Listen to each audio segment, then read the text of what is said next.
رحم الله من قرأ الفاتحة. لا حول ولا قوة إلا بالله العلي العظيم. أعوذ بالله من الشيطان الرجيم. بسم الله الرحمن الرحيم. الحمد لله الذي لا يبلغ تحته القائلون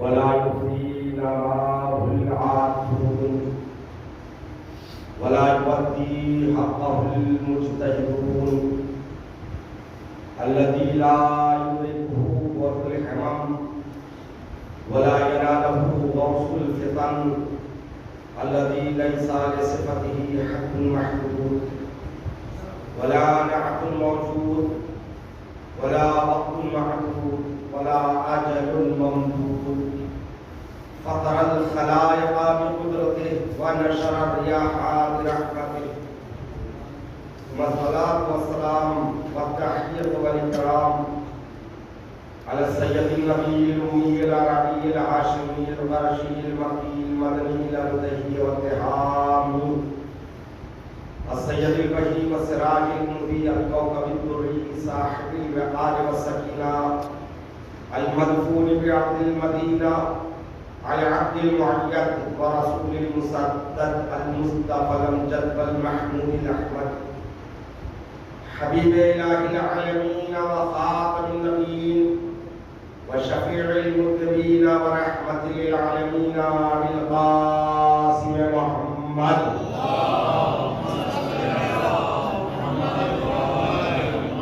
الطيبين الطاهرين المعصومين المظلومين المنتخبين الصابرين الشاكرين ولعنة الله على أعدائهم وغاصب حقوقهم ومنكري فضائلهم ومناقبهم ومصائبهم وعظمتهم وولايتهم أجمعين.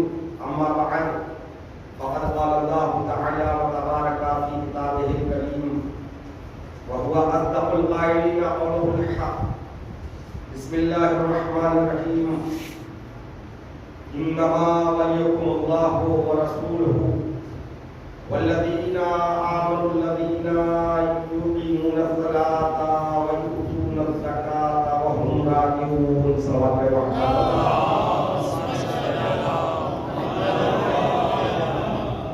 آغاز سخن سے پہلے گزارش ہے مرتبہ سورہ حمد 3 مرتبہ سورہ اخلاص کی تلاوت فرما کر مرحوم خدا ریاض فاطمہ کے مرحوم ملا علامہ صاحب کو اس کا ثواب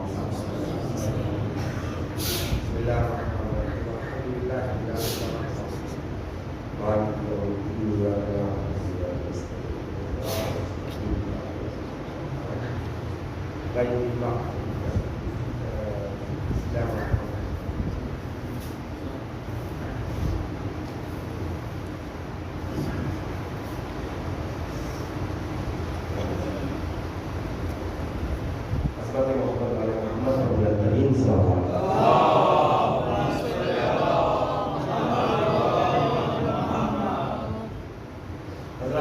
العالمین.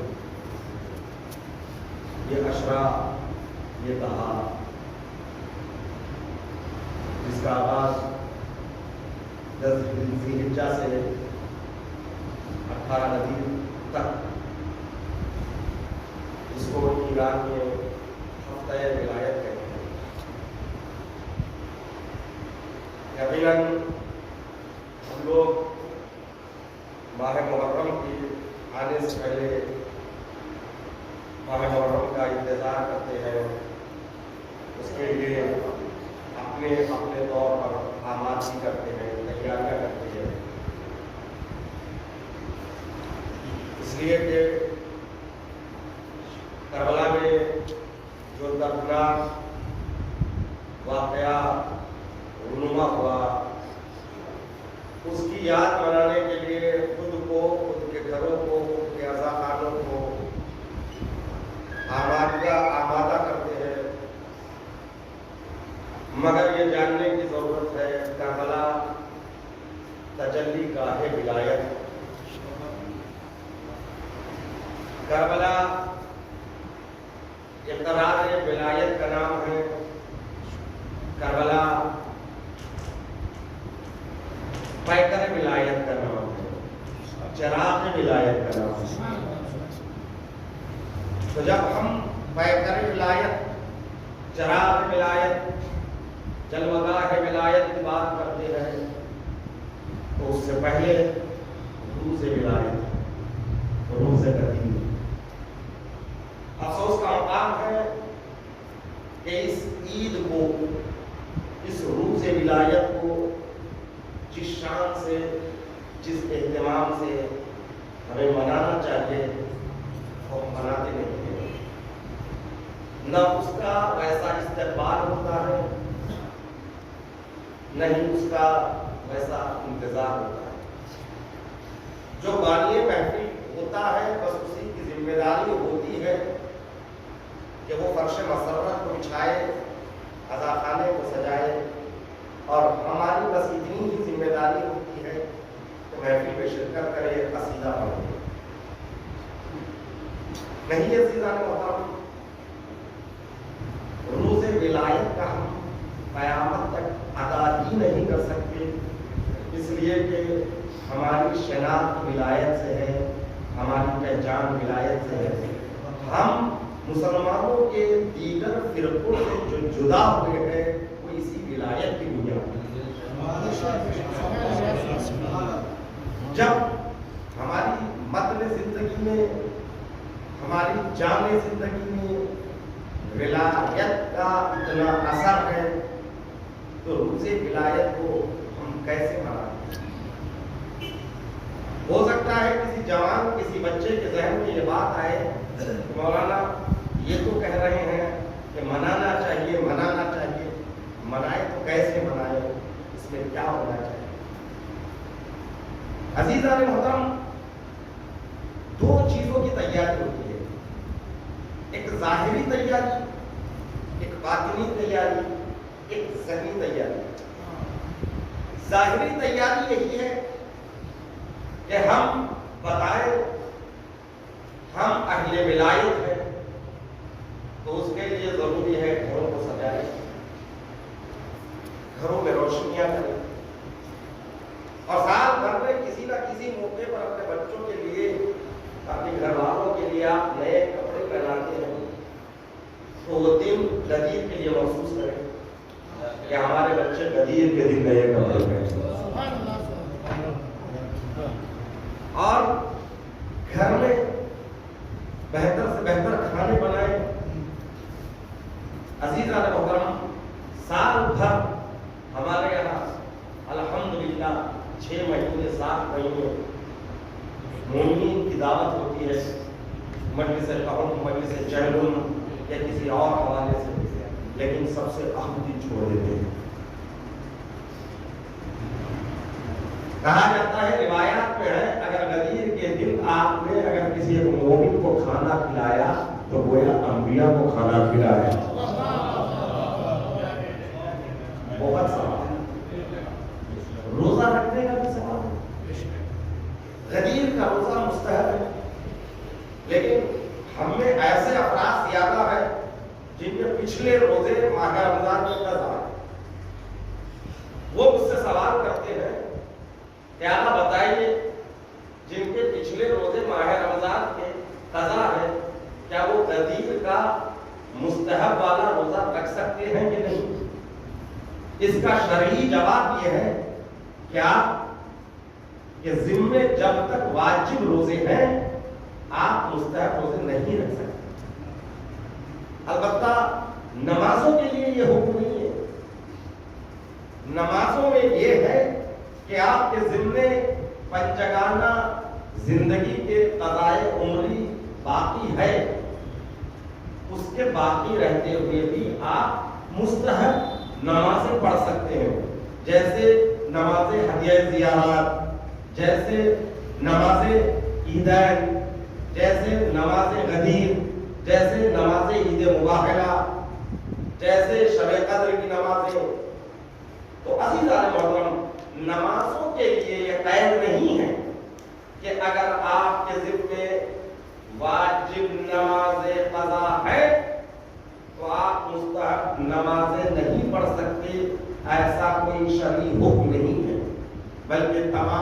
مراج تقلید نے اس بات کی اجازت دی کہ اگر آپ کے ذمے واجب نمازیں ہیں تو پھر بھی آپ مستحب نمازیں پڑھ سکتے ہیں، لیکن روزوں کا مسئلہ ایسا نہیں۔ روزے کے لیے تمام مراج تقلید یہی فرماتے ہیں، ان کا فتویٰ یہی ہے کہ اگر آپ کے ذمے واجب روزے ہیں تو آپ مستحب روزے نہیں رہ سکتے۔ اب وہ انسان کیا کرے جو غدیر کے دن روزہ رکھنا چاہتا ہے، اس ثواب سے بھی محروم نہیں ہونا چاہتا ہے، مگر اس کے ذمے واجب روزے ہیں، تو اس کا علماء نے حل یوں نکالا، غدیر کے دن قضائے عمری کا واجب روزہ رکھ لو، تمہارا ایک روزہ واجب سے بھی کم ہو جائے گا اور روزے غدیر روزہ رکھنے کا ثواب بھی مل جائے گا۔ ثواب میں محمد والے محمد۔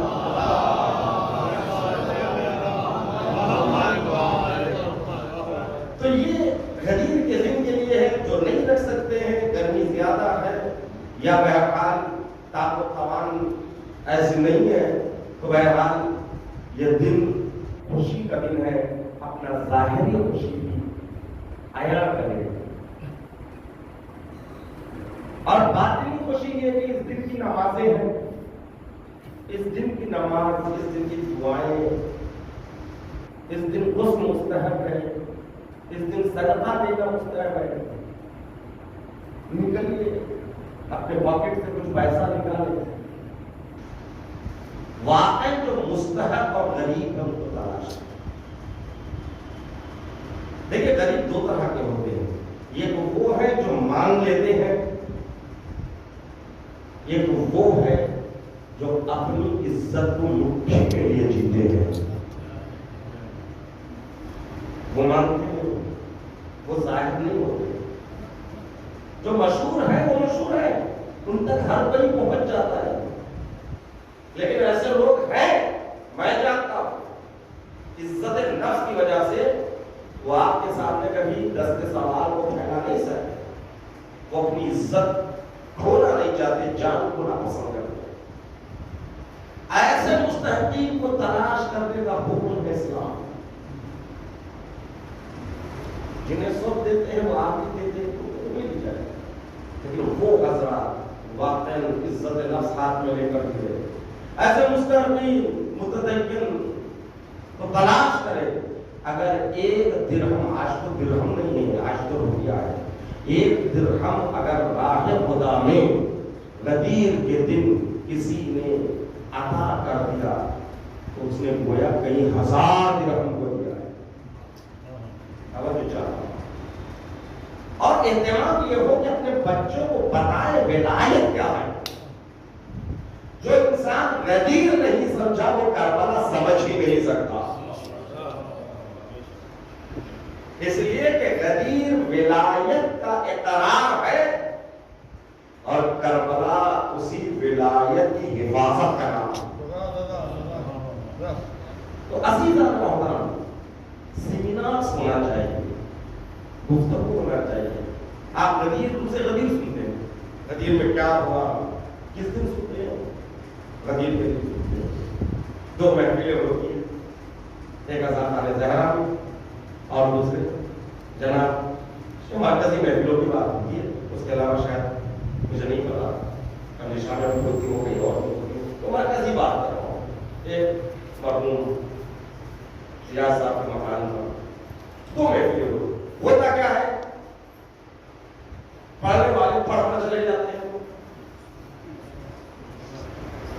توجہ چاہتا ہوں، اس لیے سننے والے ہوتے کہاں ہیں، پڑھنے والے ہی سننے والے ہوتے ہیں۔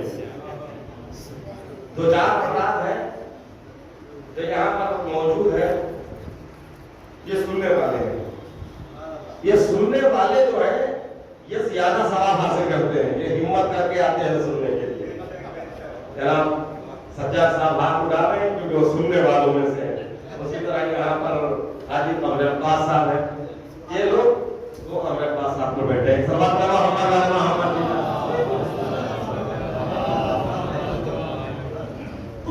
عزیزان محترم، بارہا یہ کہا جاتا ہے ہماری محفلیں خراب ہو رہی ہے، کی محفلیں خراب ہو گئی، محفلوں کا ماحول خراب ہو رہا ہے، لیکن سوال یہ ہے کہ خراب کون کر رہا ہے؟ کوئی شیطان آ کر رہا ہے یا RSS کے لوگ آ کے کر رہے ہیں؟ کون کر رہے ہیں؟ کیا اتنا مجمع جہاں آج مجلس میں مجھے نظر آ رہا ہے، میں پڑھتے وقت اتنا مجمع کبھی محفل میں ہوتا ہے نہیں؟ تو میں غدیر کس کو سناؤں؟ غدیر کسے بیان کروں؟ غدیر میں کیا ہوگا؟ وہ تو چاہ جو آخر میں پڑھتے ہیں وہی لوگ بیٹھے رہتے ہیں، وہ بھی ٹائم دیتے ہیں، مولانا 2 منٹ پڑھ کر جلدی سے دعا کرا دیتے ہیں۔ عزیزان محترم، پروردگار عالم قرآن کریم میں اعلان کر رہا ہے، پروردگار اس قوم کو اس وقت تک نہیں بدل سکتا جو قوم خود کو بدلنے کا خود ارادہ نہ کرے۔ ہمیں کوئی اور آ کر بدل نہیں سکتا، چاہے ماحول مجلسوں کا ہو چاہے محفلوں کا ہو، لیکن کثرت معیار نہیں ہے، کوانٹٹی کبھی معیار نہیں ہے، کوالٹی معیار ہے۔ اگر آپ کسی بھی چیز کو زیادہ کر رہے ہیں کوالٹی باقی رکھتے ہوئے تو صحیح، مگر کوالٹی خراب ہو رہی ہے، کوانٹٹی کثرت بڑھ رہی ہے تو کثرت بیکار۔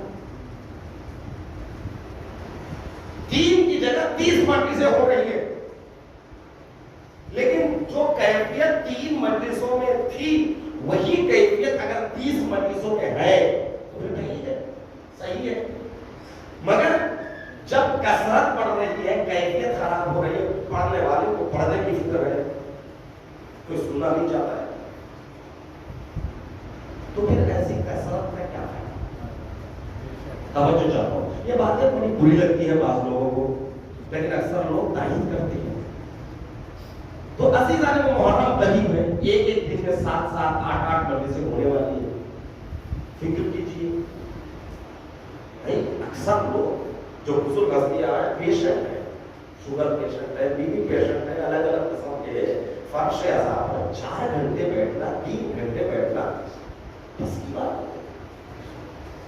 ایک مجلس ہو تو بیٹھ جائے، 2 ہو تو بیٹھ جائے، دن میں 7 8 مجلسیں اگر 3 گھنٹے فرش عذاب پر بیٹھیں گے حال کیا ہوگا؟ جسم ہے تھک جاتا ہے، زندگی کی ضرورت ہے۔ یہ بھی کسی پر آپ الزام نہیں لگا سکتے کہ وہ چلے گئے، وہ نہیں آئے، وہ نہیں بیٹھے، اس لیے یہ الزام یہ غلط ہے۔ کون بیٹھے گا اتنی دیر تک؟ تو سوچنا آپ ہی کو ہے، کوئی راہ حل نکلنا آپ ہی کے ہاتھوں میں۔ دنیا بدل رہی ہے، دوسری جگہ پیسے نہیں ہے، سسٹم میں تبدیلیاں لائی جا رہی ہے، ہمارے پاس کوئی سسٹم ہے۔ نماز کا سسٹم، نماز سے وقت کی بات تمام ہو جائے، مجلس اپنی جگہ، نماز اپنی جگہ، نماز کو مجلس کو ٹکرانا نہ خدا کو پسند ہے نہ حسین کو پسند ہے۔ تو عزیزان محترم، میں بس اتنا عرض کرنا چاہتا ہوں کہ روز ولایت روز قدیر ہے، اس کا اہتمام کریں، کیونکہ ولایت ایک دن کا نام نہیں ہے، ولایت ایک مرتبہ فکر کا نام ہے۔ پروردگار عالم قرآن کریم میں اعلان کر رہا ہے انما ولیکم اللہ، تمہارا ولی اللہ۔ جہاں انما حسر کے ساتھ بات کا آغاز ہوتا ہے تو اس کا مطلب صرف اور صرف ایسا ہے، اس کے اندر کوئی نہیں آ سکتا۔ اگر بات اسی پر تمام ہو جاتی تو ولایت اللہ پر ختم، اس سے آگے نہیں بڑھ سکتی، کیونکہ انما کے ساتھ کہا ولیکم اللہ، تمہارا ولی اللہ ہے، خدا ہے، رحمان ہے، رحیم ہے۔ بس ہم نہ کسی کو ولی خدا کہتے نہ دنیا میں کسی کو ولی مانتے، مگر پروردگار عالم نے خود اعلان کیا ورسول، اللہ ولی ہے، اس کا رسول ہے۔ تو اس کا مطلب یہ ہے کہ اللہ نے ولایت کو اپنے علاوہ رسول کو دیا۔ تو فرق اتنا آیا کہ اللہ کی ولایت ذاتی ہے، ذاتی کا مطلب یہ ہے کہ اس کی اپنی ولایت ہے، اس کی اپنی صفتیں ہیں۔ جب پروردگار عالم نے کہا اس کا رسول ولی ہے تو اس کا مطلب رسول کی ولایت ذاتی نہیں ہے، اعطائی ہے، یعنی اللہ نے رسول کو ولایت دی ہے۔ اللہ کی ولایت ذاتی، رسول کی ولایت اعطائی۔ ذاتی اور اعطائی کا مطلب بچوں کو سمجھانے کے لیے یاد کر رہا ہوں، ذاتی وہ چیز ہے جو خود میں ہے، کسی نے نہیں دیا، یہ اس کی چیز ہے۔ جیسے اللہ کا علم ذاتی ہے، کسی نے نہیں دیا اس کو، لیکن انبیاء اور ائمہ کا علم اعطائی ہے، لدنی ہے، یعنی اللہ کی طرف سے عطا کردہ ہے۔ اسی طرح پروردگار عالم نے رسول کو اپنی ولایت دی ہے۔ بات یہیں پر ختم ہو جاتی تو ہم یہ کہتے ہیں انما کے ساتھ گفتگو ہو رہی ہے، لہذا ولی خدا ہے، ولی رسول ہے، اس کے علاوہ کوئی نہیں۔ آیت یہیں پر ختم نہیں، تیسری منزل ہے والذین آمنوا الذین یؤتون الزکاة ویقیمون الصلاة ویؤتون الزکاة وہم راکعون۔ وہ لوگ بھی ہیں، توجہ چاہتا ہوں میرے عزیزوں، جو نماز قائم کرتے ہیں، حالت نماز میں زکات دیتے، در حالے کہ وہ رکوع کرنے والوں میں سے ہوتے ہیں۔ اس کا مطلب تیسری صفت کو پروردگار عالم نے بڑے طویل انداز سے بیان کر دیا، سیدھے سیدھے کہہ دیتا نہیں، کہاں وہ لوگ ہیں جو نماز قائم کرتے ہیں، حالت رکوع میں زکات دیتے ہیں۔ تو اللہ اکبر، یہ سیدھے سیدھے بات نہ کر کے فضائل کا ایک پہلو بیان کر کے اشارہ کرنا، یہ اللہ کی سنت ہے۔ اسی لیے جب علی کی بات آتی ہے تو ہم سیدھے سیدھے نہیں کہتے بلکہ فضائل بیان کرتے ہیں۔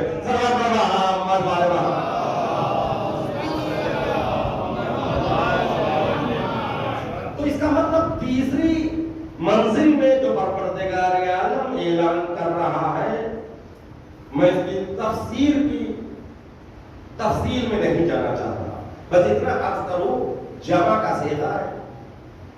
اللہ طباطبائی فرماتے ہیں ظاہری طور پر اس آیہ کریمہ کے آخری حصے کے مصداق مولانا علی ابن ابی طالب علیہ السلام، مگر اس میں 12 امام شامل ہیں، خدا ولی، رسول ولی، علی ولی۔ توجہ چاہتا ہوں، یہ آیت کب نازل ہوئی، کہاں نازل ہوئی، یہ تفصیل آپ جانتے ہیں، میں جانا بھی نہیں چاہتا ہوں۔ حالت رکوع میں انگوٹھی دینے کا واقعہ اور تمام باتیں آپ کے اذہان عالیہ میں محفوظ ہے۔ میں یہاں سے گفتگو یہ کرنا چاہتا ہوں، پہلے ولایت کو سمجھو۔ میں بار بار ولایت پر گفتگو اس لیے کرتا ہوں، ہماری زندگی ولایت ہے۔ ولایت 3 حرفوں سے بنا ہے، ولا یا، واو لام یا۔ بچوں کو سمجھانے کے لیے بات کرتا ہوں۔ ولا یا کہتے ہیں 2 چیزوں کے درمیان میں ایسی نزدیکی کے درمیان کوئی فاصلہ نہیں، سمجھو کوئی فاصلہ نہیں۔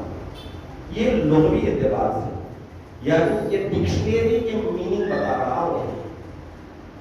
ولا یعنی 2 چیزوں کے درمیان میں ایسی نزدیکی کہ اس کے درمیان میں 2 چیزوں کے درمیان میں کوئی فاصلہ نہیں، ایسی قربت کو، ایسی نزدیکی کو ولایت کہتے ہیں۔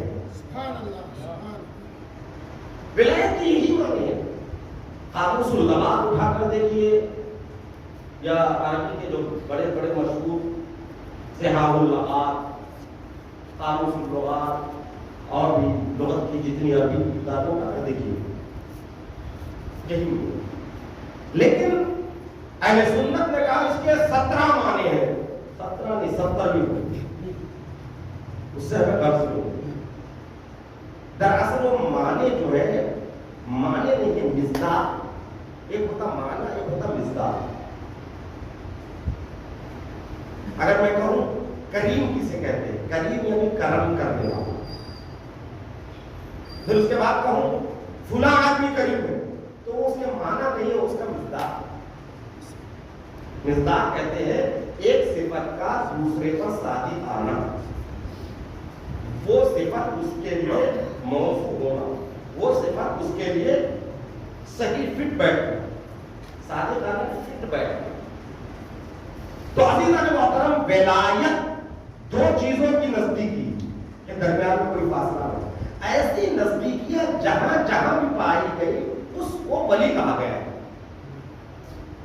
دو دوستوں کے درمیان میں نزدیک ہوتی ہے، جگری دوست، دو جگری دوستوں کے درمیان میں یہ نزدیکی ہوتی ہے، تو دوست کو بھی ولی کہا گیا۔ آقا اور غلام کے درمیان میں نزدیکی ہوتی ہے، تو لہذا یہاں آقا کو بھی ولی کہا گیا، غلام کو بھی ولی کہا گیا۔ شوہر اور زوجہ کے درمیان میں نزدیکی ہوتی تو شوہر بھی اپنی زوجہ کا ولی ہے۔ باپ اور بیٹے کے درمیان میں نزدیکی پائی جاتی ہے تو باپ اپنے بیٹے کا ولی ہے۔ تو اس کا مطلب حاکم اور محکوم، راعی اور رعایا، یعنی مطلب آپ کا حاکم، چونکہ حاکم اور محکوم کے درمیان میں، رعایا اور راعی کے درمیان میں نزدیکی ہوتی ہے، درمیان میں کوئی نہیں ہوتا، تو حاکم بھی آپ کا کیا ہوتا؟ ولی ہوتا ہے۔ تو یہ ولی کے معنی نہیں ہے، ولی کا لفظ کہاں کہاں فٹ بیٹھتا ہے۔ میں نے ولایت کے معنی کو واضح کر دیا عزیزان محترم، اس کے لیے کم سے کم 40-50 اوراق لکھے جا سکتے ہیں۔ میں نے تھوڑی سی محنت کے ساتھ آپ کے ذہنوں میں بات کو بٹھایا، ولایت کے لغوی اور ڈکشنری کے معنی سمجھ جاؤں اور کہاں کہاں یہ لفظ فٹ بیٹھتا ہے وہ بتا دیں۔ اب سوال یہ ہے کہ غدیر کے میدان میں رسول اسلام نے طویل و عریض خطبے کے بعد مولائے کائنات کا ہاتھ بلند کر کے فرمایا، الا آقا ہو جاؤ، من کنت مولا ہو فہذا علی مولا، میں جس کا مولا ہوں علی اس کے مولا۔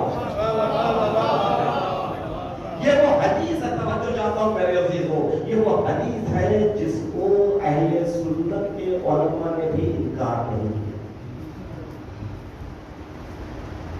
اگر آپ یوٹیوب پر مجلس تقریریں سننے کی اگر آتی ہے تو آپ پاکستان کا ایک اہل سنت کا عالم ہے انجینئر علی مرزا، اس کو آپ لکھ کر حدیث غدیر لکھیے، اس کی تمام باتوں کی میں تائید نہیں کر سکتا، بہرحال ہمارے فرقے کا نہیں ہے تو تائید ہو سکتی ہے، لیکن اس نے اہل سنت کی کون سی کتابوں میں کہاں کہاں ہے حدیث غدیر، شاید 1.5 یا 2 گھنٹے کی پوری اچھی طرح حدیث غدیر کو اس نے واضح کیا ہے۔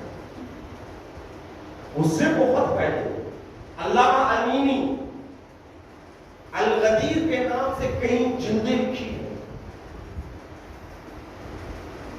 وہ کتاب میرے مطالعے میں، اس میں انہوں نے کتاب کے نام، مصنف کے نام، صفحوں کے نام کے ساتھ بتایا اس حدیث کے بارے میں۔ ثناء اللہ پانی پتی کا یہ نظریہ ہے، علی متقی ہندی کا یہ نظریہ ہے، فخر الدین رازی کا یہ نظریہ ہے، تمام اہل سنت کے علماء کے کتاب ان کے نام کے ساتھ حدیث کے راویہ نے حدیث کو نقل کرتے ہوئے پوری بات کہی۔ کتنے صحابہ تھے، کتنے لوگ تھے، کس نے کس کو بیان کیا، انہوں نے کس سے بیان کیا، انہوں نے 1.25 لاکھ مجمع تھا، کوئی معمولی بات نہیں۔ تو حدیث غدیر کو بھی چھپا نہیں سکتا، کوئی ختم نہیں کر سکتا، انکار نہیں کر سکتا، اس لیے کہ ایک چھوٹی سی مسجد یا چھوٹے سے کمرے میں رونما ہونے والا واقعہ نہیں، 1.25 لاکھ کا مجمع۔ مسلمان تھے ہی کتنے اس زمانے میں؟ توجہ چاہتا ہوں، تاریخ کا اسٹوڈنٹ ہوں تو میں بات بتانا چاہتا ہوں، مسلمان 2 ہجری میں جنگ بدر میں آنے والے 313، یہ 313 بڑا مبارک عدد ہے، اس لیے کہ جب امام زمانہ جل اللہ تعالیٰ فضلہ شریف کائنات میں آخری جنگ لڑے ہوئے، اس وقت بھی ان کے چیف آف کمانڈر جو بڑے بڑے عہدوں پر ہوں گے وہ بھی 313 ہوں گے۔ اسلام کی پہلی جنگ 313 آخری امام کے ظہور کے بعد ان کے خاص افراد 313. توجہ چاہتا ہوں جنگ احد میں جنگ بدر 313 ادھر 1000 سے زیادہ. تو اگر 313 مدینے میں تھے، مدینے میں نہیں میدان میں تھے، تو کچھ بوڑھے کچھ بچے کچھ عورتیں ملا کر کتنے لگے ہوئے؟ 700. ایک اندازہ لگا یعنی 2 ہجری میں جہاں 1000 مسلمان تھے تقریباً پوری دنیا میں، مدینے میں 1000 مسلمان کا مطلب یہ ہے کہ دنیا میں 1000 مسلمان تھے. اس لیے کہ اسلام مدینے سے باہر تھا ہی نہیں. 2 ہجری کے بعد 10 ہجری کتنے سال؟ 8 سال. 8 سال میں اسلام ایسا پھیلا. قرآن کی آیت ہے اور قرآن سے کہا جا رہا ہے رأيت الناس يدخلون في دين الله افواجا. اے رسول تم دیکھیں گے دین خدا میں لوگ فوج دور فوج داخل ہوا. 10 ہجری آنے تک سب کو پتا چل گیا کہ رسول اسلام مدینے سے نکل کر حج کرنے کے لیے آیا. سب کو پتا چل گیا. اور رسول کا پہلا حج اور آخری حج. رسول نے کئی حج نہیں کی.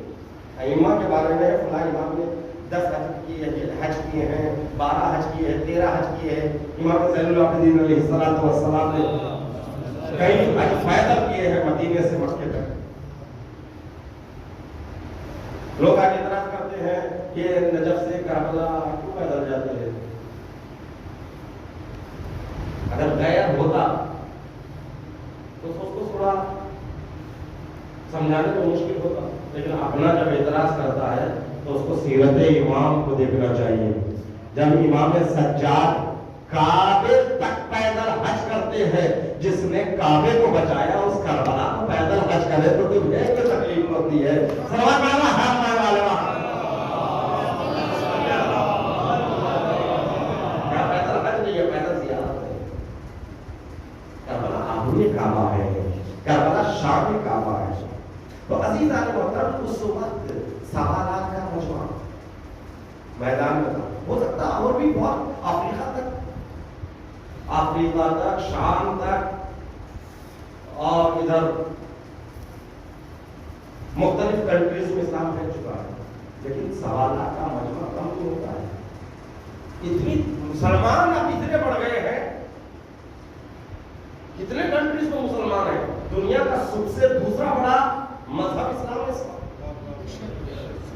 سب سے بڑا دوسرا مذہب اسلام ہے. کرسچنز کے بعد اسلام ہے. اور کرسچنزم میں یہ خوف پیدا ہو رہا ہے کہ اب کرسچن سے زیادہ اسلام کی تعداد بڑھ رہی ہے. 11 سپٹمبر کے واقعے کے بعد امریکہ نے پوری کوشش کی کہ اسلام کو برباد کر دے. القاعدہ کو اسلام کا چہرہ بتا کر ہم اسلام کو آہستہ آہستہ ختم کر دیں. اس کے بعد آپ IS کو پیدا کیا تاکہ اس کو اسلام کا چہرہ بنا کر یورپ میں جو مسلمان ہو رہے ہیں اس کو ختم کریں. لیکن آپ میڈیا پہ نظر رکھتے ہیں، میں بھی کہیں نہ کہیں آرٹیکل پڑھتا رہتا ہوں. 11 سپٹمبر کے بعد سب سے زیادہ جو کتاب یورپ میں چھپی اور پڑھی گئی وہ قرآن ہے. میں حوالوں کے ساتھ بات کر سکتا ہوں، ایسی بات نہیں. اسلام کو جتنا دبانا چاہا اسلام کو اٹھا کر ساتھ دیا. محمد مصطفیٰ کی کارٹون بنائی گئی. ڈنمارک میں ایک زمانے میں احتجاج ہوا اور اس کے بعد مائیکل نام یاد نہیں ہے، اس نے اپنی ایک آرٹیکل میں لکھا ہے، وہ کہتا ہے کہ اس واقعے کے بعد جتنے بچے مسلمانوں میں پیدا ہوئے اکثریت کے نام محمد رکھے گئے.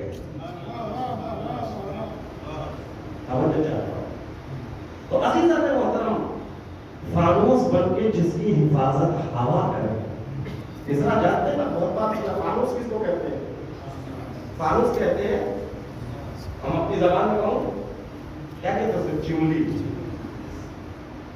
جو چراغ کو ہواؤں سے روکتی ہے. چملی جو ہوتا ہے نا، تو چراغ پہ جو شیشے کی چملی جو لگائی جاتی ہے، وہ کیوں لگائی جاتی ہے؟ تاکہ چراغ ہواؤں سے نہ بجھے گا. یہ اسی لیے نا، جب ہوا خود فانوس بن جائے، شاید ہی کہہ رہا ہے فانوس بن کے جس کی حفاظت ہوا کرے وہ شمع کیا بجھے جسے روشن ہو جائے.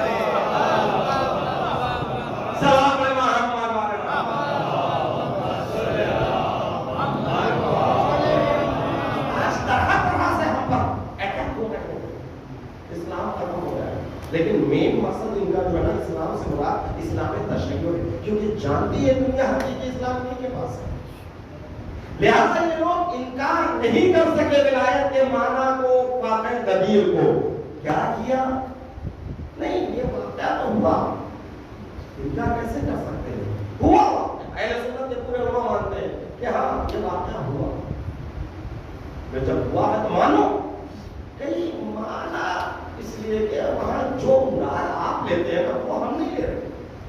رسول نے جو فرمایا من کنت مولا فہذا علی مولا، مولا کے کئی معنی ہیں. آپ کیا معنی کرتے ہیں؟ ہم یہ معنی لیتے ہیں کہ رسول اکرم اپنی دوستی علی کے تئیں بتانا چاہتے ہیں. بلا کے یہ معنی دوست کے لیے ہے، ولی کے معنی دوست کے لیے. تو کہتے ہیں رسول بتانا چاہتے ہیں میں جس کا دوست ہوں، علی اس کے دوست ہے. یا میں ولی کے معنی حاکم سرپرست کے نہیں بتا رہے، کہ دوست کی بتانا چاہ رہے. میں کہا کوئی عام انسان بھی ایسے پاگل پنے کا کام نہیں کرتا کہ سوالات کا مجموعہ ٹھہرا کر تپتے ہوئے صحرا میں جہاں سب کے سب سر منڈوائے ہیں، تفسیر و تحقیق کر کے وہاں اتنا لمبا خطبہ دے کر یہ بتائے. اچھا یہ تمہاری بات مان لوں، بات اس پہ ختم نہیں ہے. پہلے رسول اسلام جانتے ہیں یہ آنے والی امت میں یہ خطرناک لوگ ہیں. دنیا کے ڈکشنری کا فائدہ ہے پہلے لفظ کو بیان کیا جاتا ہے، پھر اس کے بعد اس کے میننگ بیان ہوتے ہیں. لیکن لغت غدیر عجیب ہے. رسول نے پہلے لفظ کو سمجھایا، بعد میں یوز کیا. پہلے فرمایا تم میں سب سے اعلیٰ برتر حاکم کون ہے؟ سب نے قالوا بلا، سب نے کہا یا رسول اللہ آپ ہی ہے. تو رسول اسلام نے اولا اور ولی اور مولا کے پہلے معنی بتا دیا. جب معنی کو واضح کیا تب علی کا ہاتھ بلند کر کے کہا من کنت مولا فہذا علی مولا.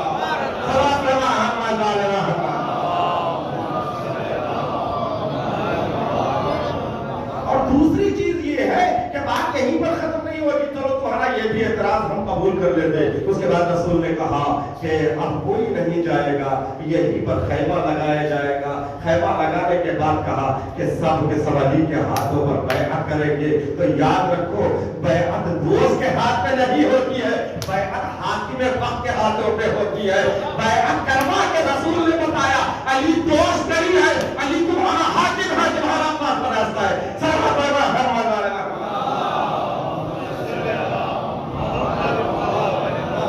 اگر ہم دنیا کے سامنے ولایت علی کو بیان کرتے ہیں تو یقیناً صحیح اسلام کو بیان کیا ہم نے. ولایت علی زندگی ہے، ولایت علی ہماری آخرت ہے. علی ہمارے قبروں میں آنے والے ہیں.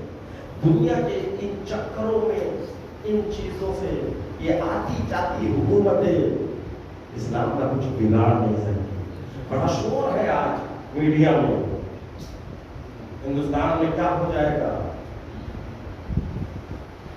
UCC کی جو بات چل رہی ہے، یونیفارم سول کوڈ کی، کہا جاتا ہے یہ لایا ہی جا رہا ہے اس لیے کہ تاکہ اسلام پر اٹیک کر رہے. یہ لایا ہی جا رہا ہے شریعت میں دخالت کر رہے. عزیز عالم محترم، یہ ان کی حیثیت کیا؟ اس سے بڑے بڑے ظالم آئے اور گئے. اسلام تھا، اسلام ہے، اسلام ہے. دنیا نہ رہے گی مگر اسلام رہے گا. شبیر تیرا نام پڑھا. اگر اسلام کو شبیر سے جوڑ کے رکھو گے تو اسلام رہے گا. اسلام کو تم ان سے جوڑ کر رکھو گے جو مسلمان نہیں ہے، اسلام کہاں رہے گا؟ اسی لیے اللہ اکبر، خدا بڑی رحمت کرے علامہ نجم افندی کو، یہ خوبصورت شعر کہا، دنیا نہ رہے گی مگر اسلام رہے گا۔ لیکن بات یہی پر کہ دوسرے مصرے میں جو کہا وہ بہت اہم ہے، شبیر تیرا نام بہرحال رہے گا۔ یہ بتانا چاہتے ہیں اسلام شبیر کے ساتھ ہے، شبیر اسلام کے ساتھ۔ اگر تم اسلام کو ہٹا دو گے، شبیر کو طرح دیکھنا چاہتے ہو تو تم نے حسین کو نہیں سمجھا۔ اگر تم نے شبیر کو ہٹا دیا، اسلام کو طرح دیکھنا چاہتے تم نے اسلام کو نہیں سمجھا۔ حسین کا نام اسلام ہے، اسلام کا نام حسین ہے۔ یہ میں نہیں کہہ رہا ہوں، خواجہ اجمی بھی اعلان کر رہا ہے، دین است حسین۔ خواجہ اجمی بھی کہہ رہا ہے، شاہ است حسین، دار شاہ است حسین، دین است حسین۔ حسین دین کا نام ہے، حسین دین کا نام ہے۔ حسین کا اٹھنا دین، حسین کا بیٹھنا دین، حسین کا عمل دین، حسین کا قول دین۔ تو ایسا نہ ہو، یہ دین جو ہے نا یہ ولایت ہے، یوم اکملت لکم دینکم، ولایت سے دین ہے، اور کربلا میں حسین ایسی دین ہو جائے۔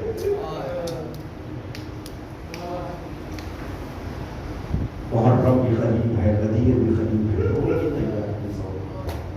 میں بچوں کو کہتا ہوں کہ غدیر کی تیاری کریں۔ سال گزشتہ میں نے پروگرام کیا تھا، بڑا کامیاب رہا۔ غدیر بچوں کو سمجھانے کی ضرورت ہے، یہ نسل آئندہ۔ غدیر سمجھ میں آئے گی تو کربلا سمجھ میں آئے گی۔ کربلا میں حسین نے جو بچایا وہ ولایت کو بچایا، اور ولایت خدا، ولایت رسول، ولایت رسول، ولایت علی، ولایت علی، ولایت ائمہ۔ اسی لیے تو فوج اعلیٰ سے آواز بلند ہوئی، محسن حقیقی اے حسین، آپ کو ہم آپ کے بھالا کے بغض میں مار رہے ہیں۔ آزاداروں، غدیر اور کربلا دونوں سے غریب ہو رہے ہیں، دونوں ولایت کا ہے۔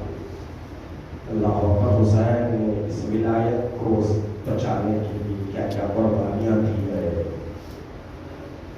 بیٹے کے سینے میں نوک نیزہ کو دیکھا، یہ قربانیاں ہے۔ ولایت یوں ہی نہیں بچی ہے، حسین کی قربانیوں کا نتیجہ ہے۔ کوئی معمولی بات ہے، 6 مہینے کے بچے کے لاش کو لے کر مقتل میں کبھی حسین آگے جاتے ہیں، کبھی پیچھے آتے ہیں، اس لیے کہ حسین کو ولایت علی بچانا ہے، ولایت خدا و رسول بچانا ہے۔ اگر سینے میں دھڑکتا ہوا دل ہے تو سمجھ سکتے ہیں کوئی معمولی بات ہے کہ حسین نے کیسے کیسے محبت کے امتحان دیے۔ زخم کھانا آسان ہے، محبت کے امتحان دینا بڑا مشکل ہے۔ زخم کھانا بڑا آسان ہے، محبت کے امتحان دینا بڑا مشکل ہے۔ حسین نے کیسے کیسے محبت کے امتحان دیے۔ آخری سفر ہے، گھوڑے پہ سوار ہے، زلجنا سے حسین کہہ رہے چل مجھے آخری قیام گاہ تک پہنچا دے، گھوڑا آگے نہیں بڑھتا ہے۔ حسین نے تو یہی کہا نا کہ نشیب تک پہنچا دے، میں جانتا ہوں تو بھی پیاسا ہے میری طرح، تو بھی تھک چکا ہے۔ ایک مرتبہ گھوڑے میں اپنی آنکھوں سے اپنے پیروں کی طرف دکھایا اور آنکھوں سے آنسو جاری ہو گئے۔ حسین نے جب زلجنا کے قدموں کی طرف دیکھا تو کیا دیکھا؟ 4 سالہ بچی گھوڑوں کی ٹانگوں سے لپٹ کر کہہ رہی ہے میرے بابا کے گھوڑے، میرے بابا کو مقتل نہ لے جا، اس لیے سے جو بھی صبح سے گیا ہے وہ لوٹ کر واپس نہیں آیا۔ عجب یہ ہے امتحان محبت جو حسین نے کربلا کے میدان میں دی ہے۔ میں نے کہا نا زخم کھانا آسان ہے، محبت کے امتحان دینا بڑا مشکل ہے۔ کتنا سخت ہے حسین کے لیے، شہادت بھی دیتا ہے، اس لیے کہ حسین نے پڑھا اللہم ان علی شہید شہیدا اجعلنی شہیدا پروردگار عالم مجھے شہید دیکھنا چاہتا ہے وہ حسین قتل گاہ ہے قتل گاہ میں محبت کے امتحان دے رہا ہے حسین گھوڑے سے اترے سکینہ کو کلیجے سے لگایا سمجھایا اللہ اکبر سکینہ نے کہا بابا روک نہیں سکتی آپ امتحان گاہ میں ہے ہاں جاتے جاتے ذرا دست شفقت میرے سر پہ پھیر دینا اس لیے کہ یہ وہی سکینہ ہے جس نے ابھی کچھ دن پہلے دیکھا تھا جب مسلم کی شہادت کی خبر آتی ہے تو مسلم نے حسین نے یتیم مسلم کو بلایا سر پہ دست شفقت کو پھیرا سکینہ جانتی ہے بابا کے بعد میرے سر پر کوئی دست شفقت نہیں پھیرے گا کہا بابا آپ کے بعد کوئی دست شفقت نہیں پھیرے گا آپ بھی میرے سر پہ دست شفقت پھیر دینا اللہ اکبر ارے کیسے مسلمان تھے مسلمان کیا کہو کافروں سے بدتر تھے وہ فرصہ نہیں دیا بات حسین ان کے تماچے لگائے گوشوارے چھینے حاضر تو جملے اور مجلس کو تمام کر رہا ہوں حسین جب مقتل کی طرف گئے حسین نے تلوار ٹھوک لی بھاگی ہوئی فوج سنتی کوئی نیزے مار رہا ہے کوئی تلواروں سے وار کر رہا ہے جس کے پاس کچھ نہیں تھا مقتل کے جملے ہیں کربلا کی گرم گرم ریت کو حسین کے زخموں پر ڈال رہا تھا اللہ اکبر حسین کے بدن سے زخموں سے خون رس رہا تھا گرم ریت جس کے لیے کہا گیا ہے کہ اگر دانا بھی بڑھ جائے تو پھوٹ جائے ایسی گرم ریت کو حسین کے زخموں پہ ڈالا جا رہا حسین خطگاہ پہ لوٹ رہا ہے آزادارو میرا وفادار حسین کا اس نے چاہا حسین کی حفاظت کرے مگر کیسے کرے اکیلا گھوڑا جانور ہے مگر ان انسان نما سے تو لاکھوں درجن بہتر ہے کہ حسین کے اطراف ہنہناتا ہو گھومتا رہا اس لیے کہ حسین پر آنے والے تیروں کو اپنے پہلو پر لے اللہ تعالیٰ سلجنہ کا نام سلجنہ نہیں ہے سلجنہ کا نام دلدل تھا سلجنہ اس کا لقب ہے سلجنہ کے معنی ہے جناح کہتے ہیں بازوؤں کو جناح کہتے ہیں پتلے پروں کو سلجنہ کہتے ہیں پروں والا ارے سلجن کو سلجنہ اس لیے کہا گیا جب وہ حسین کو بچانے کے لیے حسین کے اطراف گھومنے لگا اور جتنے تیر چل رہے تھے اپنے پہلو پر لیا اس پہلو پر تیر اس پہلو پر تیر جب حسین شہید آئے جب بدن سے دوڑتا آیا تو وہ دلدل سلجنہ بن گیا پروانہ بن گیا سکینہ سمجھ گئی میرا بابا شہید ہوا اگر کچھ نہیں دیتی ہے لیکن وہ فرض پہ ہاتھ رکھا اور کہا یا جان ہر سنیا آدھی اللہ اے میرے بابا کے ادھر بتا دے مرتے تو میرے بابا کو پانی ملے